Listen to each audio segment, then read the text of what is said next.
I would say that this chapter gives a much bigger, better understanding of how Shinuchi as a sword not only operates action and attack wise, but also symbolically, what it represents, what it technically means. There's a lot of theory going into this, a lot of symbolism and interpretation, but it is clearer than the previous chapter, and I think that's very important. We know that Shinuchi is heavily symbolized by the flowers, that's kind of what it spawns from, and that would be its general motif, but we have a bit more of a complex situation here. We're mixing motifs, we have different interpretations, and we have a clearer picture. So firstly, the flowers. Originally, we thought these were irises, and they technically still can be, but some of the more significant ones are actually white lilies. What a white lily represents is a lot of different things, but with this situation here and what I'm about to connect it to might sound like it makes more sense. So I think these white lilies actually represent rebirth, and I think that is what this whole sword actually is all about. And it's using insects as kind of its secondary motif with all of its attack: dragonfly, spider, centipede. The reason that these things go hand in hand really well is because insects are a great representation of rebirth, especially if your leading one is actually a butterfly going through transformation, a metamorphosis. To become a butterfly, you have to seal yourself away and wait for the right time until you can bloom into that next iteration. So you have white lilies that represent rebirth. You have a flower that leads you into those white lilies, which is transformation, also rebirth. But then there's something else that I don't think anyone has really mentioned, and that is the hilt or the tsuba of the sword. To me, at this moment, the design actually looks a little bit like a scarab, one of those large Egyptian dung beetles. It's difficult to 100% say that it looks like a scarab, but symbolically, I feel like it makes a lot of sense with the insect motif and especially the rebirth, because scarabs also represent a type of rebirth. When you join all of these things together, you have a sword that represents an evolution, a transformation, a rebirth. But one of the more interesting things that may or may not be a thing is actually the quote-unquote hijacking of Kiora. While he is wielding this sword, he feels like something is trying to hijack him, but he can't tell what it actually is. Is it the sword or is it the swordsman? Either or is very interesting, but currently my money is on the sword itself. There's a very big distinction between the two. The first would be that potentially, if the swordsman can actually do this while wielding Shinuchi, they may be able to hijack different people, basically body swapping thanks to the operation of the sword and people trying to wield it. Or if it is the sword variation, it may be able to consume other wielders, hence bypassing the eternal contract that it has for the purpose of consumption, taking all of that knowledge and information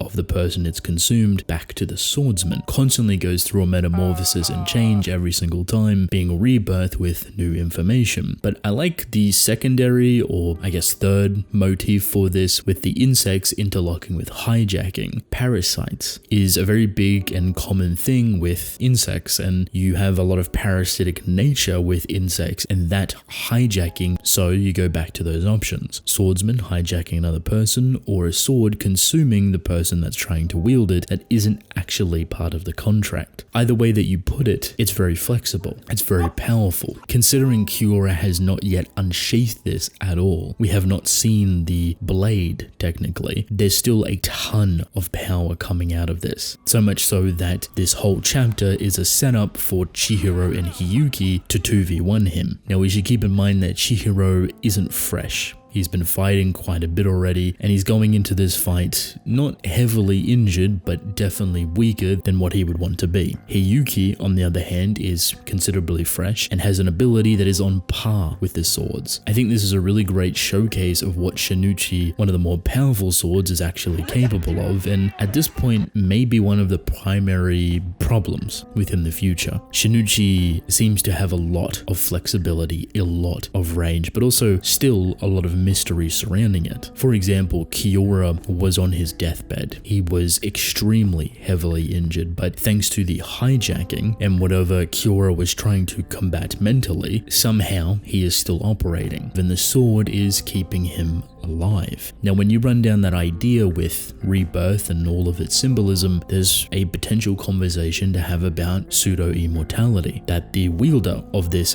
quote-unquote eternal contract is actually immortal to some degree. As long as they're part of the sword will keep them alive as long as they potentially consume. It's like a win-win. The sword gets what it wants and the human gets to live. This would kind of explain why Kagura, even though he's not technically part of the contract, still wielding the power, and it's actually keeping him alive. I mention it like this because we've previously seen that the aggressive or evolution versions of these swords can be very detrimental. For Chihiro and Sojo, for example, when they push the sword to its limit, it becomes negatively affected towards them. They're draining all of their strength, and power quite easily could put them in a critical position. Even the Datenseki stone, which is like an artificial version of a piece of the sword, completely obliterated Kyora's son when he tried to use it. Now, to be fair, incredibly unstable and not really a great comparison, but at least a good representation. When you think about all of those conversations that line up to this moment, it's very interesting that Kagura is being kept on his feet, not by his own willpower or his own strength, but the sword itself. So far, this is what I have for the sword, and I think there's a lot of room for interpretation, a lot of room for growth, but more considerably, a lot of room for evolution. These swords are specific to their user, and while it's always going to have the flower insect motif with the idea of rebirth and destruction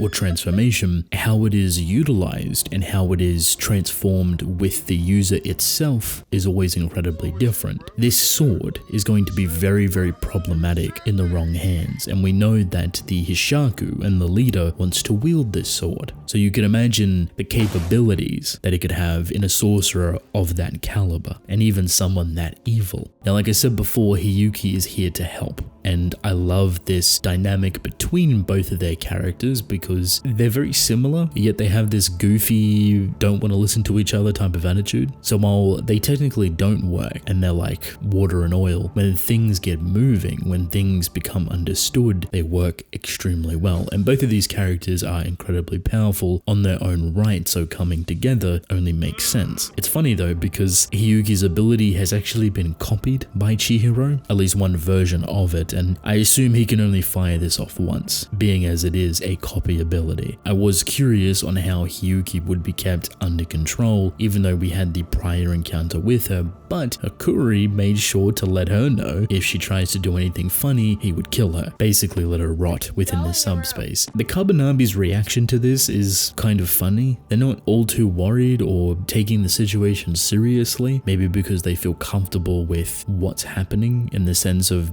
getting their hands on Shinuchi, or at least being able to see it for the first time. And then you have obviously one of their own, Hiyuki, in their kind of close within vicinity. So it makes sense, I guess, why they're not really panicking. However, I do think the situation calls for them to be a little bit more attentive. Everyone is currently bidding on this sword. You don't know where it could actually go. They are there to bid on the sword too and win it to bring it back home. I thought they would be a little bit more alert because the seal that they've put on it has actually been broken. So if it does get sold to another person, the seal is irrelevant. It's just going to go to each individual. But I guess as a safety net for that seal being broken, the sword itself is just too powerful. So logically, for us as readers, another person probably won't be able to wield it, regardless of whose hands it gets into. But the question is, where does it go? And that is funny because the final panel you get to see is kind of like a three-way tug of war. You get all of this showcase of the sword, how crazy these abilities are, the bidding starting to happen, Hiyuki, Chihiro, and Kagura battling it out, all for this sword, right? Hiyuki is fighting for the Kabanabi, Kagura is fighting for his own merchandise, and Chihiro is fighting for his family. So this tug of war has two losers, but it would be funny if there's three. Remember, this whole thing right now is an experiment. What Kagura is doing is falling right in the Hishaku's hands. They want to see